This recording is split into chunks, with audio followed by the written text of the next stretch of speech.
안녕하십니까. 이베스트 투자증권의 원자재랑 중국 경제를 맡고 있는 최진영입니다. 이번에는 저희 쪽 하우스의 뷰를 갖다가 마찬가지로 해가지고 내년도를 갖다 봤었을 때 먼저 펀더멘탈 측면상 경기가 어떤 식으로 앞으로 나아갈 것인가에 대해서 말씀을 드리고, 그 다음에 개별 메탈들이 앞으로 어떤 시장에 있어서 어떻게 서로 개별적으로 움직일지를 갖다가 좀 방향성을 확인하고자 이렇게 좀 자리에 왔습니다. 일단은 제목 그대로 사이클과 선택, 즉 희망 고문보다는 현실 직시라고 언급을 갖다 말씀을 드렸습니다. 그러니까 지금 시장에서는 일각에서는 여전히 경기가 굉장히 좋다. 그리고 전기차라던가 태양광이라던가 이 같은 신형 인프라에 있어서도 마찬가지로 메탈들의 수요가 더 폭발적일 수 있다라고들 많이들 말씀을 하십니다. 그런데 다만 저희 쪽에서 봤을 때는 방향성은 동의를 하지만은, 그렇지만 정말 수요처에서 이 같은 가격을 갖다가 합당하게 합리적으로 판단하고 이걸 반영하면서 가격에 전가시킬 수 있는가에 대해서 저희는 오히려 가격의 레벨이 이제부터는 수요에 있어서 부담으로 작용할 수밖에 없고, 그렇기 때문에 수요가 내년부터는 점진적으로 위축되는 구간으로 들어갈 것이다라고 말씀을 드리고 있습니다. 일단은 전반적인 원자재 섹터를 갖다 놓고 봤었을 때 모든 원자재들이 귀금속을 제외하고는 전반적으로 상방 압력에 올해도 노출이 됐었습니다. 그렇기 때문에 시장에서는 여전히 굉장히 불리시한 이 같은 언급들이 많이 얘기가 나오고 있을 텐데요. 일단 매크로 측면에서 봤었을 때 원자재 수요에 있어서 구조적 변화를 갖다가 다들 얘기를 합니다. 전기차나 풍력, 태양광 이런 것들이 이제는 메탈에 있어서 수요의 구조를 갖다가 변화시킬 것이다. 사실 어느 정도는 동의를 하는 부분입니다. 밑에 하단 차트에서 보시는 것처럼 탄소 중립화에서 인프라에 있어서는 결국 메탈에 있어서 디맨드 자체가 더욱더 폭발적으로 올라갈 수 있는 부분일 테고요. 미국 같은 경우에는 2030년까지 탄소 배출량을 갖다가 또 억제하기 때문에 이 같은 방향성만 놓고 보더라도 탄소 중립에 있어서 공급마저도 타이트하게 될 수 있다. 그렇기 때문에 가격은 더 날아갈 수 있다라고 일각에서는 주장을 하고 있습니다. 특히나 중국의 탄소 중립 참여가 굉장히 유의미할 텐데요. 아시다시피 작년부터 시진핑 지도부 하에서 탄소 중립 얘기가 계속해서 강도 높게 나오고 있고, 올해에도 마찬가지로 얘기가 나오고 있습니다. 밑에 오른쪽 하단 차트에서 보시는 것처럼 중국은 글로벌리하게 재련 캐파 기준으로 최대 금속 생산국입니다.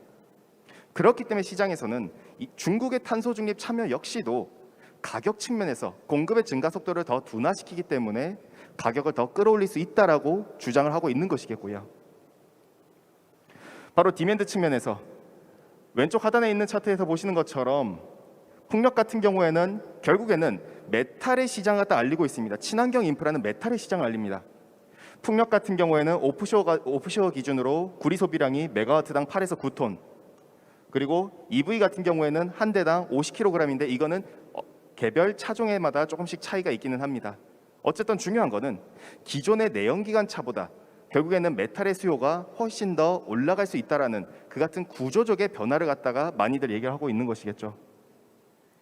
중국 역시도 앞으로 10년 동안의 방향성을 갖다 놓고 본다면은 신형 인프라라 하여 더 이상은 구형 인프라, 즉 고속도로라던가 고속철도, 지하철 이 같은 구조의 인프라 시대가 아니라 신형 인프라 기준으로 해가지고 왼쪽 하단과 오른쪽 하단 차트에서 보시는 것처럼 태양광이라던가 내지는 결국에는 송전 과정에서 전력 손실을 갖다가 멈추게 하기 위해서 특고와 송전 설비라던가 이 같은 중심으로 인프라의 수요를 갖다가 끌어내고 있습니다. 우리는 미국 역시도 주목을 갖다가 할 필요가 있습니다. 물론 아직까지는 법안이 통과가 되지 않은 상황이기 때문에 이 같은 부분들 역시도 계속 주목해 돼야 될 부분이겠죠. 다만 여기까지는 장밋빛 미래입니다. 여기까지는 향후 10년 동안의 미래입니다. 그렇기 때문에 저희는 향후 10년 동안의 가격을 지금 반영하는 건 옳지 않다라고 저희는 주장을 하고 있는 것입니다. 특히나 경기의 방향성이 더 중요할 것 같습니다. 가장 위에 상단 차트는 저희가 주목하고 있는 유동성입니다. 왜 이 유동성이 중요하느냐? 모든 원자재들은 특히나 메탈 금속들은 이 유동성 경기를 갖다가 대략 10개월에서 12개월가량 후행하면서 움직입니다. 왜냐? 결국엔 기업들은 대출을 받아서 투자를 하고 그것들이 디맨드로 연결됩니다. 그런데 중요한 거는 이 선행적인 측면에서 접근했었을 때 유동성 지표가 벌써부터 꺾였다는 점입니다. 그렇기 때문에 저희가 주목한 부분은 올해 7월부터 제조업 경기가 정점을 찍고 내려올 것이라고 주장을 했었는데 저희가 예상보다 6월 달에 이미 정점을 갖다 먼저 보였었고, 중요한 점은 계속해서 고꾸라져 내려가고 있는데 이머징을 중심으로 디맨드가 더욱더 약해지는 속도가 더 빨라졌다는 점에 주목을 하고 있습니다. 결과적으로 내년으로 놓고 봤었을 때는 결국에는 유동성 지표상 봤었을 때 내년 상반기까지를 놓고 본다면 제조업 경기는 더욱더 침체가 될 테고, 반대로 재고 같은 경우에는 BDI가 재고를 갖다가 8개월가량 선행을 하기 때문에 재고 측면에서는 내년으로 보면 오히려 재고에 대한 압박에 시달리지 않겠는가라고 좀 접근을 하고 있습니다. 그렇기 때문에 첫 번째로 가장 중요한 건 결국 유동성입니다. 일단 미국 같은 경우에 테이퍼링의 준비를 하고 있습니다. 미국이 테이퍼링을 나설 때 결국에는 주요국들 같은 경우에는 어쩔 수 없이 금리 인상에 나서던가 무언가 조치가 필요합니다. 이미 스마트머니들은 움직이기 시작했습니다. 모든 자금의 흐름들은 이제 이머징에서 빠져나와서 선진국으로 흘러들어가고 있습니다. 이 말이 무엇이냐? 구리를 비롯한 메탈 금속들은 결국에는 신흥국 경기와 같이 갑니다. 왜냐? 주요 소비 주체가 신흥국이거든요. 그런데 그 자금들이 이제는 신흥국에서 빠져나와서 선진국, 특히나 미국 쪽으로 쏠려 들어가고 있습니다. 이 말즉슨 결국에는 메탈의 시대가 점점 가격의 변동성이 이제는 위축되어 간다는 걸 암시하고 있는 것이겠고요. 2013년 때도 크게 다르지 않았었습니다. 당시에도 페드가 테이퍼링을 할 때 오른쪽 하단, 밑에 하단 차트에서 보시는 것처럼 이머징 쪽으로 들어가는 신흥국 쪽으로 들어가는 자금들은 위축된 반면에 반대로 선진국으로 들어가는 자금들은 급격하게 늘어났었습니다. 이 말즉슨 원자재의 디맨드가 이제는 위축될 수 있다라고 볼 수가 있겠고요. 결국 이머징 국가들은, 미국을 제외한 국가들은 금리를 갖다 올릴 수밖에 없는 환경에 노출되어 있습니다. 미국이 테이퍼링 한다는데, 미국은 지금 내년 말에도 금리 인상을 갖다 고민하고 있다는데, 결과적으로 그러면은 이거에 대응하기 위해서 이머징 국가들은 마찬가지로 테이퍼링을 위한, 즉 금리 인상에 나설 수밖에 없습니다. 한국을 대표적으로 예제로 보자 이거죠. 한국 같은 경우에는 아시다시피 마찬가지로 레버리지, 즉 대출에 있어서 총량을 갖다가 억제하기 시작했고, 이제는 금리까지 올리면서 이자 비용 부담이 이제 발생하기 시작했습니다. 제조업 경기의 둔화를 갖다가 제일 먼저 감지를 갖다 하는 게 어떻게 보면 수출입니다. 왜냐? 특히나 미국계 IB들도, 유럽도, 호주의 IB들도 한국의 수출 증가율을 많이 주목합니다. 왜냐? 전 세계에서 수출 증가율을 갖다 집계하는 속도가 우리나라가 가장 빠릅니다. 그걸 봤었을 때 오른쪽 하단 차트를 봐주시면 수출은 늘어나고 있는 건 맞습니다. 절대액은요. 그런데 증가율이 자꾸 꺾여 나가고 있습니다. 이 증가율은 결국에는 기업의 매출에 있어서 이익 성장 모멘텀 자체가 점점 위축되고 있다는 걸 암시하고 있습니다. 아무리 좋아도 엽기저에 이제는 노출될 수밖에 없다는 것입니다.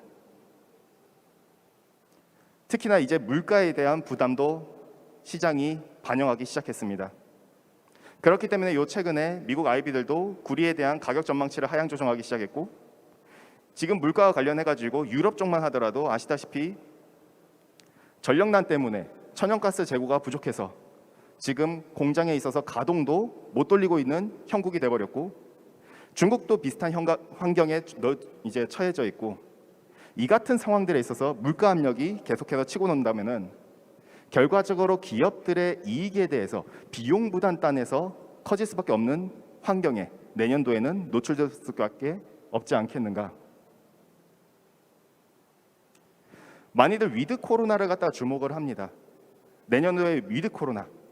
근데 이게 중요한 점은 그래서 올해보다 성장성이 더 높을 것인가가 저희는 중요한 겁니다. 위드 코로나가 중요한 게 아니라 그래서 올해보다 성장률이 더 높을 것인가가 중요했었을 때 올해만큼의 기대감이 낮다라는 겁니다. 대표적으로 결국에는 모든 원자재 수요와 관련돼 가지고 오른쪽 차트에서 보신 것처럼 글로벌 석유 소비 관련 지표입니다. 봤었을 때 주요 3대 기관 오펙이라든가 EIA, IEA 모두 다 내년도에 있어서 수요 전망치를 대부분 좋게 얘기를 하고 있긴 합니다. 위드 코로나를 갖다 얘기를 하고 있죠. 그러나 올해 아시다시피 기저가 굉장히 낮았었다 보니까 작년보다 수요 증가폭 자체가 올해가 원차에 컸었습니다. 그 말즉슨 내년도는 증가율 자체가 둔화된다는 것입니다. 아무리 개선된다 하더라도 기대감 자체가 이제는 낮아질 수 있다는 것이겠죠.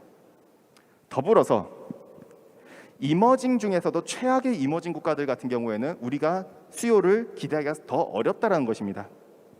이것이 오른쪽 축으로 했었을 때 올라갈수록 제조업 경기가 좋다라는 뜻이고, 이쪽으로 갈수록 코로나 백신 접종률이 더 높다라는 소리입니다.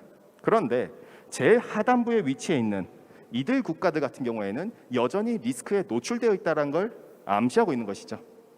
그렇기 때문에 이 같은 어떻게 보면 양극화라고 볼 수 있는 이 같은 환경에 노출되어 있기 때문에 상대적으로 더딘 주요 일부 이머징 국가들의 디맨드가 낮게 올라오고 있기 때문에 우리는 내년도에 있어서 수요에 대한 기대감은 크게 갖기 어렵다라고 말씀드릴 수가 있겠고요.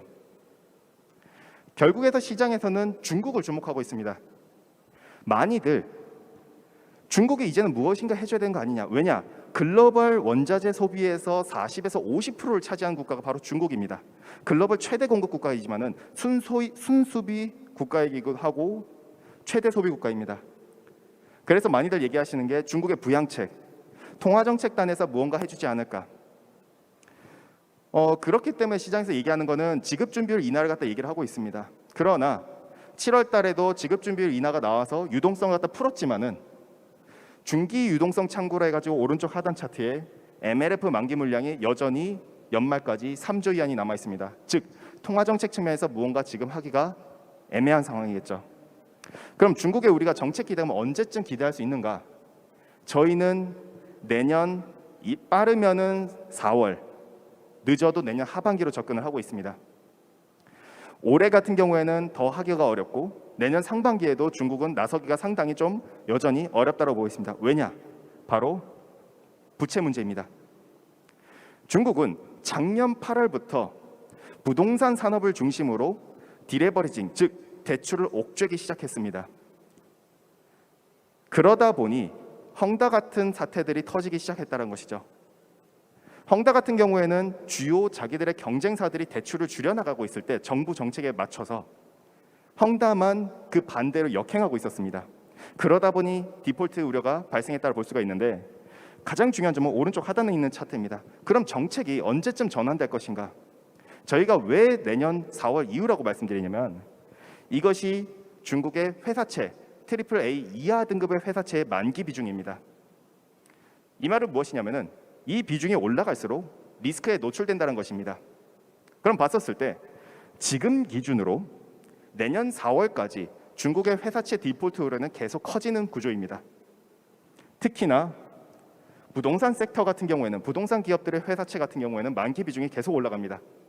이렇게 본다면은 중국에 있어서 우리가 정책에 대한 기대감을 그때까지 갖기가 어렵고, 오히려 이 리스크 구간이 끝난 이후인 내년 4월 달 이후에나 중국의 정책 전환을 기대할 수가 있을 테고요. 재정 정책 측면에서도 올해는 기대하기도 어렵고, 못해도 내년 6월이나 내지는 5월 달쯤으로 저희는 유출을 하고 있습니다. 왜 그러면은 지금 중국에 나서지 않는 것인가? 오른쪽 하단 차트를 봐주시면은 재정 정책 측면에서 재정 정책이란 결국에는 경기가 위험하고 디플레이션, 경기가 위축되는 압력에서 정책을 추진합니다. 그런데 과거에도 그런 차트들을 계속 보여왔습니다. 디플레이션 우려가 형성됐었을 때 GDP 대비 재정은 확대가 되고, 그런데 지금 같은 경우에는 시장에서 중국이 재정 정책 펼칠 거야라고 기대를 하고 있지만은 물가는 PPI 같은 경우에 9.5%입니다. 지금 할 수가 없는 환경이죠. 그럼 언제 하느냐? 바로 위에 차트를 봐주시면 짙은 파란색 선은 결국에는 유가 상승률입니다. 유가는 물가를 선행하는 지표입니다. 그렇기 때문에 물가를 견인하는 지표죠. 유가 상승률을 갖다가 전망치대로 내년을 그려보면은 내년으로 봤었을 때 역기저에 노출되면서 상승률은 둔화가 됩니다. 그 말즉슨 물가 역시도 내년으로 봤었을 때 둔화가 된다는 소리죠. 올해까지는 아니지만은 내년에 물가가 둔화된다 함은 내년에 가서 중국은 재정 정책을 갖다 펼칠 수 있다라고 볼 수가 있는 것입니다. 즉 지금은 환경이 여건이 안 맞지만은 내년에 가서 중국에 있어서 정책적인 기대를 우리는 할 수 있지 않겠는가라고 볼 수가 있겠고요. 그렇기 때문에 중국의 부양책은 내년에 있어서 특히나 내년에 공산당 당대회를 갖다 10월 달에 앞두고 있기 때문에 정략적으로 판단을 하더라도 중국은 내년에 정책적으로 무언가를 펼치지 않겠는가라고 볼 수가 있을 테고요. 다만 내년 상반기를 우리가 놓고 봤을 때는 계속 리스크가 노출돼 있다라고 말씀을 드리고 있습니다. 그나마 내년 하반기 때는 좀 진정되겠지만 내년 상반기는 저는 여전히 리스크에 노출돼 있을 수밖에 없다. 왜? 결국엔 미국이 더 강해진다. 그리고 달러화가 강해진다고 말씀을 드리고 싶습니다. 달러화는 앞으로도 더 강해질 것입니다. 이것은 저희가 지난 상반기 때 전망했었던 차트에 대해서 업데이트를 갖다 한 차트인데요. 아직까지는 달러화가 주춤하고 있지만은 보시는 것처럼 오른쪽 하단 차트를 봐주시면은 미국은 고용의 85%가 서비스업인 나라입니다. 우리나라랑 구조가 다릅니다. 그렇기 때문에 제조업 경기 기반이 아니다 보니까 서비스업이 좋아질수록 서비스업 고용이 좋아질수록 미국은 달러화가 강해집니다. 그럼 이 달러화가 강해졌을 때 원자재는 항상 어땠는가? 항상 박살났습니다. 달러화는 원자재랑 반대 방향이니까요. 왜? 모든 원자재는 달러화 표시 자산이다 보니 결국 이 원자재를 소비하고 싶은 국가들은 달러화가 있어야 소비할 수 있기 때문에 그렇기 때문에 지금 상황에서 달러화가 강해지면 디맨드가 약해질 수밖에 없다는 것이죠. 보시는 것처럼 과거 때도 그랬지만 미국의 서비스업이 제조업보다 상대적으로 강해졌던 구간 때마다 달러화는 강해지기 시작했습니다. 그렇기 때문에 내년에 있어서 미국은 지금 제조업 경기가 아니라 미국은 서비스업 주도로 경기 회복 속도가 빨라지고 있기 때문에 저희는 원자재 측면에서 내년 상반기 계속 줄여나가자라고 말씀을 드리고 있고요. 더 중요한 사실은 결국에는 내년으로 봤었을 때 정치적인 이벤트가 많은 해입니다. 즉 노이즈가 많다는 소리죠. 내년에 중국은 10월 달에 당대회 때 이제 시진핑을 주도로 하는 5세대 지도부가 끝나고 6세대 지도부로 넘어갑니다. 지도부가 바뀌는 해이기 때문에 중국은 정치적으로 미국의 협박에 있어서 또는 미국의 압박에 있어서 굴복하지 않으려고 발악을 할 것입니다. 반대로 미국은 내년에 11월 달에 중간 선거를 앞두고 있습니다. 그 말즉슨 미국 역시도 지금 무언가 내년에 가서는 퍼포먼스가 필요한 해이겠죠. 그렇기 때문에 미중 갈등에 있어서는 저희는 내년에 한 번 더 갈등의 조짐이 있지 않겠는가. 그렇기 때문에 내년에 있어서는 저희는 여전히 리스크에 노출되어 있는 해라고 접근을 하고 있다고 봐주시면 될 것 같고요. 그럼 본론으로 넘어가서 비철 금속들은 앞으로 어떻게 될 것인가. 저희는 앞서 언급드린 대로 매크로 시장 갖다 놓고 봤었을 때 내년 상반기 메탈 시장 어렵다. 내년 하반기 때 그나마 하단을 지켜주는 선상이지 않겠는가. 이렇게 좀 접근을 하고 있습니다. 대표적으로 구리입니다.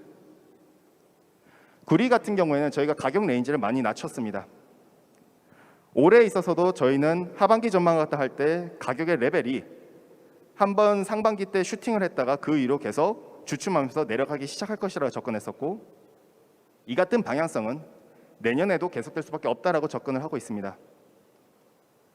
저희는 유동성이 둔화되는 구간에서 시클리컬, 즉 경기 민감주가 살아나기 어려운 환경이라 함은 결국 시클리컬로 대표되는 메탈 금속, 즉 구리가 더 약해질 수밖에 없다라고 접근이 될 수가 있겠고요.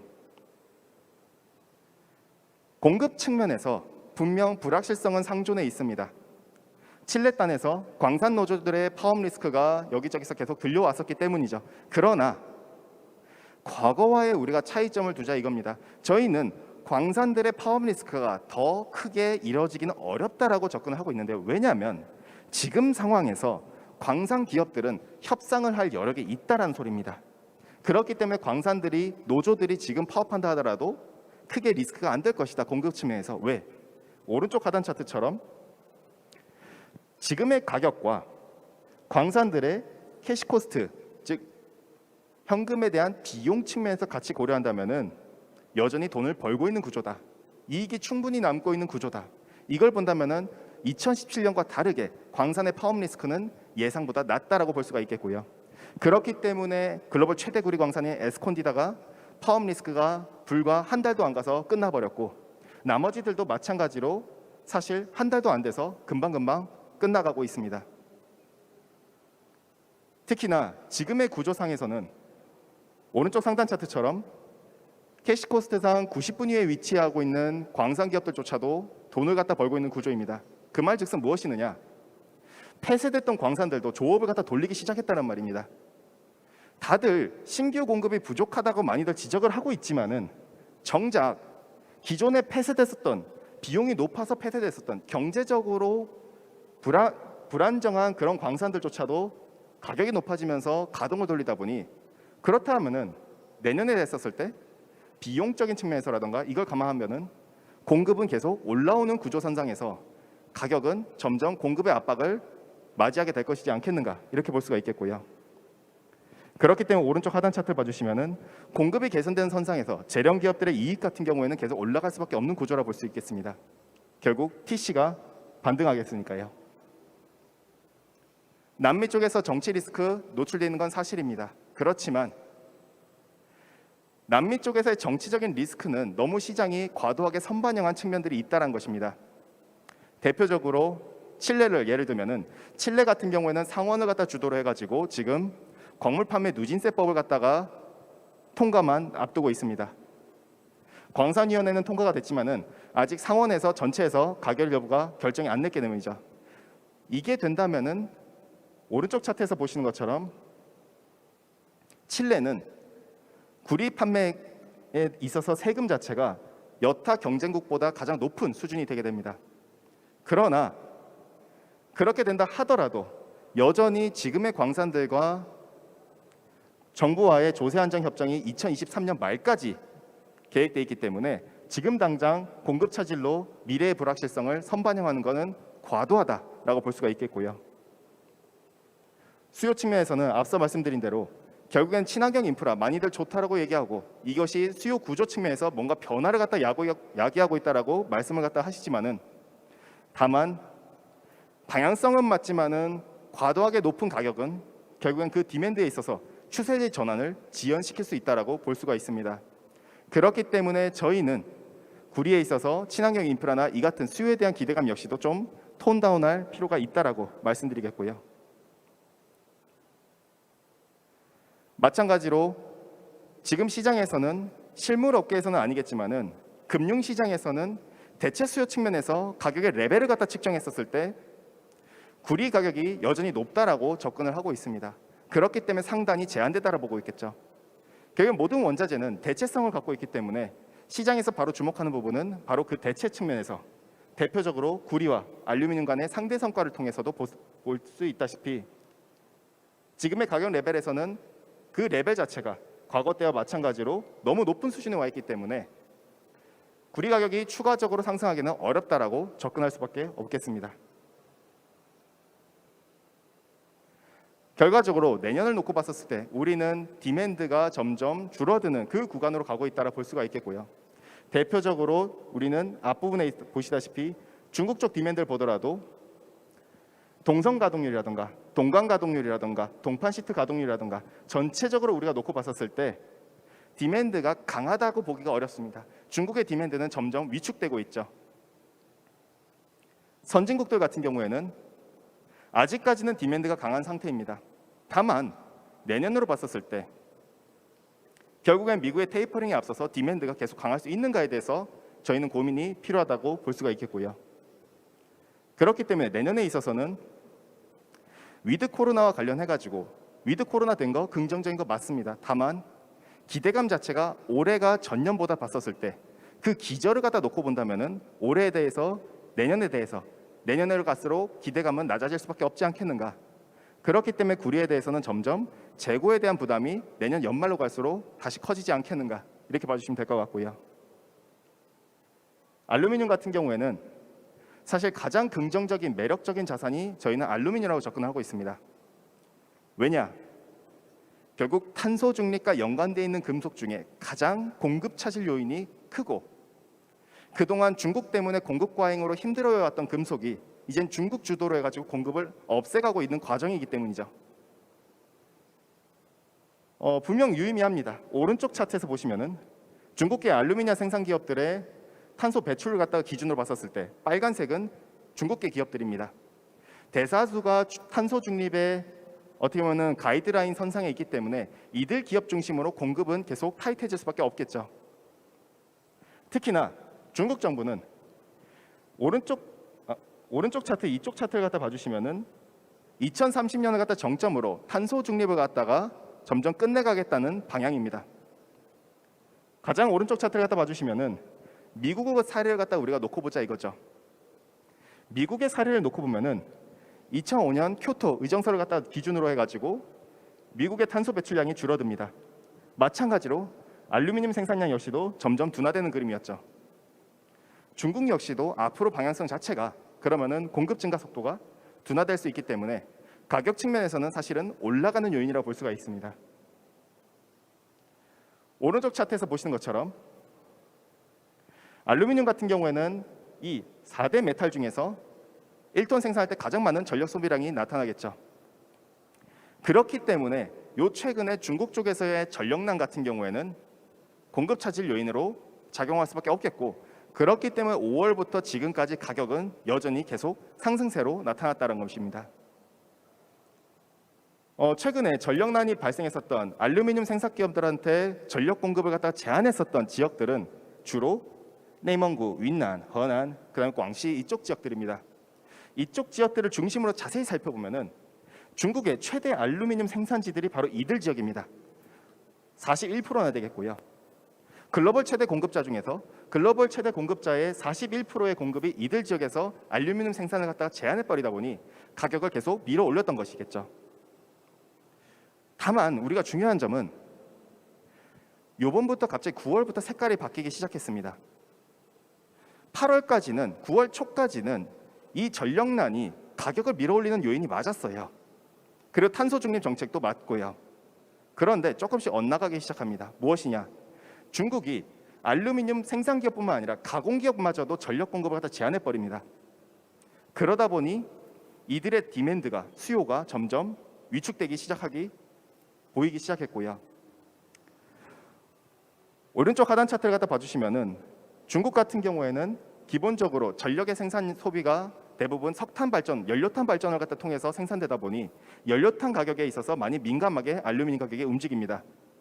그런데 중요한 점은 중국 같은 경우에는 벌써부터 이 연료탄에 있어서 가격을 안정화시키기 위해서 9월 29일 날 탄소 중립 정책을 갖다 조금씩 조정하기 시작했고, 그렇게 해서 놓고 본다면 내년으로 봤었을 때 연료탄 가격이 둔화된다면은 알루미늄 가격도 탄소 중립 방향성은 맞지만은 중국의 내부적인 이 전력 정책 때문에 가격의 상승 속도가 조금은 조정받을 수 있다라고 볼 수가 있겠고요. 더 중요한 사실은 중국 이외 지역들의 공급입니다. 중국 이외 지역들은 최근에 로이터 통신을 통해서 가격이 많이 올라왔고 중국 쪽에서의 공급 부족 부분들이 나타나고 있기 때문에 그동안 자기들이 생산단에서 비용적인 측면에서 경제적으로 안정성이 없다라고 판단했었던 생산 시설을 다시 가동하기 시작했다라고 보도가 되고 시작했습니다. 구리광산과 같은 맥락이라 볼 수가 있겠고요. 특히나 중국 이외 지역들은 선진국 같은 경우에는 중국과 다르게 전력 생산에 있어서 탄소 배출의 자유로운 수력 발전 중심입니다. 그러다 보니 이들에 있어서 오른쪽 차트처럼 생산 비용단에서 이익 측면에서도 여전히 높은 수준이기 때문에 충분히 이 상황에서는 가동을 돌릴 수가 있겠죠. 그 말즉슨 중국 쪽 측면에서 공급에 있어서 최근에 탄소 중립 때문에 억제돼 있었던 부분들이 중국 이외 지역에서는 공급이 오히려 올라온다면은 이게 상쇄되면서 가격 측면에서는 상단이 제한될 수밖에 없지 않겠는가, 이렇게 볼 수가 있겠고요. 중국 이외 지역들을 갖다 다 놓고 봤었을 때 중국도 그렇고 국가별로 자동차 수요도 그렇고 전반적으로 보면은 정점을 찍고 이제는 내려가기 시작했습니다. 수요 측면에서 앞서 언급드린 것과 마찬가지로 점점 수요는 둔화되고 있는 그 같은 방향성을 나타내고 있다. 그렇기 때문에 알루미늄 역시도 내년에 있어서 공급 측면에서 그나마 다른 메탈들보다 타이트한 건 맞지만은 디맨드 단에서 우리가 내년으로 놓고 봤었을 때 마찬가지로 다른 메탈들과 마찬가지로 상대 성과 측면에서 양호할 수 있겠지만은 점점 가격 단에서 상승 속도가 둔화될 수 있다는 점에 유의가 필요하다라고 말씀드릴 수가 있겠고요. 다음은 아이언 측면에서 아이언 같은 경우에는 사실은 가격 레벨 역시도 마찬가지로 좀 많이 하향 조정을 했습니다. 지금 아이언에 있어서 가장 좀 저희가 조심스럽게 보는 부분은 공급입니다. 결국 광산들 단에서 공급의 조업 회복 속도가 예상보다는 좀 더디지만은 내년으로 봤었을 때 위드 코로나는 수요 측면에서 정상화뿐만 아니라 공급 측면에서도 정상화이기 때문에 저희는 광산들의 정상화가 주목할 필요가 있겠고, 그렇기 때문에 이 광산들의 정상화는 가격의 상단을 제한할 수 있는 요인이라고 볼 수가 있겠고요. 수요 측면에서 사실 탄소 중립은 아이언한테 과연 좋은 것인가를 놓고 봤었을 때 약간 좀 아이러니합니다. 왜냐하면은 일단 아이언만 놓고 봤었을 때 도금량 수요가 가장 많을 텐데 결과적으로 철강단에서 글로벌 최대 철강 생산 국가인 중국이 철강 생산을 갖다 억제하기 시작했습니다. 마찬가지로 부동산 산업도 계속 억제하고 있고요. 중국의 인프라 수요에서 특히나 부동산 건설 투자가 가장 많은 비중을 차지하고 있고, 이들 단에서 원자재 주도로 소비가 이루어지고 있는데 중국 쪽에서의 이 같은 소비 둔화는 결과적으로 아이언의 도금량 수요가 과연 내년에도 견주할 수 있는가에 대해서 의문이라고 볼 수가 있겠고요. 결과적으로 그렇게 본다면은 앞서 다른 금속들과 마찬가지로 디맨드 단에서 둔화되는 부분은 둔화되는 부분이고, 광산들의 정상화 속도를 갖다 감안했었을 때 내년에 있어서 가격 레벨 구리보다도 상대적으로 더 취약할 수 있다라고 말씀드릴 수가 있겠고요. 연에 있어서는 사실 가장 큰 측면인 이 부분만 말씀드리면 될 것 같습니다. 어쨌든 연은 결국엔 내연기관차 중심의 사회가 이제는 친환경차 중심의 사회로 전환된다라 하면 그 배터리 측면에서 수요적인 장기적인 방향성 측면에서 긍정적으로 접근하기가 좀 어렵다라고 저희는 보고 있습니다. 그렇게 판단하기 때문에 결과적으로 앞서 살펴보시다시피 결국에는 시장의 구조 자체가 친환경 인프라 쪽으로 접근하고 있다라 함은 결과적으로 연 역시도 이제는 그 수요 자체가 성장성 자체가 제한된다라고 접근할 수가 있겠고요. 물론 구리 측면에서는 가격 레벨 부담 때문에 좀 말들이 많지만은 다른 연 같은 경우에는 애시당초 수요의 비중 자체가 구리와 조금 다르고, 연 같은 경우에는 친환경 인프라 자체를 갖다 기대하기가 어려운 시장이다 보니 좀 차별화를 갖다 두면서 상대적으로 가장 취약한 시장이라고 볼 수가 있겠고요. 마지막으로 니켈입니다. 니켈 같은 경우는 아시다시피 전기차 관련해 가지고 가장 각광받는 섹터라고 볼 수가 있겠죠. 근데 이 니켈 같은 경우에는 저희는 내년에 있어서 마찬가지로 가격의 하락 속도가 나타날 수 있다. 다만 이제 좀 저희가 주목하는 부분은 특히나 공급 측면에서를 갖다 좀 주목을 하고 있습니다. 다른 섹터들은 대부분 수요 측면에서 둔화되는 요인들이 많다고 보지만은 니켈 같은 경우에는 인도네시아 중심으로 공급에 대한 부담을 갖기 시작할 수밖에 없지 않겠는가라 보고 있고요. 일단 올해 10월부터 칭샨의 공급 혁명이 이루어집니다. 아시다시피 칭샨 같은 경우에는 오른쪽 끝에 있는 표에서 보시는 것처럼 MPI를 통해서 매트를 갖다 생산하는 것 갖다 성공했다라고 주장을 하고 있습니다. 실제로 그러한 것들이 이번 10월부터 공급으로 연결되기 시작했고요. 결과적으로 칭샨의 공급 혁명은 오른쪽 하단 차트처럼 생산 비용 단에서 어떻게 보면은 축소시키는 요인이기 때문에 그동안 전기차로 들어가는 황산니켈 공급이 타이트하다 보니 가격이 계속 밀어 올렸었는데, 이 부분을 앞으로 칭샨이 해결해 주지 않겠는가 시장에서 기대가 모아지고 있는 부분이겠고요. 그런데 인도네시아가 정광 수출을 중단을 했었는데 이제는 MPI 수출마저도 제동을 걸 수 있다라고 검토를 하고 있다라고 얘기가 나오고 있습니다. MPI는 칭샨의 말대로라면은 MPI를 통해서 매트를 갖다 생산할 수 있다라는 논리입니다. 결국 황산니켈의 공급 주요 원료겠죠. 그런데 그런 MPI를 인도네시아가 공급을 점점 줄여나가겠다라고 언급이 나온 것입니다. 이것 때문에 그러면은 공급이 줄어들 수 있겠구나라고 접근할 수 있겠지만은 인도네시아 정부의 의도를 저희는 파악한다고 보고 있습니다. 무엇이냐? 바로 MPI를 갖다가 마찬가지로 자기들이 주도해서 칭찬처럼 매트를 갖다 생산하겠다. 자기들이 주도해서 황산니켈 최대 공급국이 되겠다라는 야망에 사로잡혀 있다고 볼 수가 있겠죠. 오른쪽 하단 차트를 갖다 봐주시면은 인도네시아 정부 같은 경우에는 습식재련을 갖다 통한 공급 확대도 캐파 자체를 계속 늘려나가고 있습니다.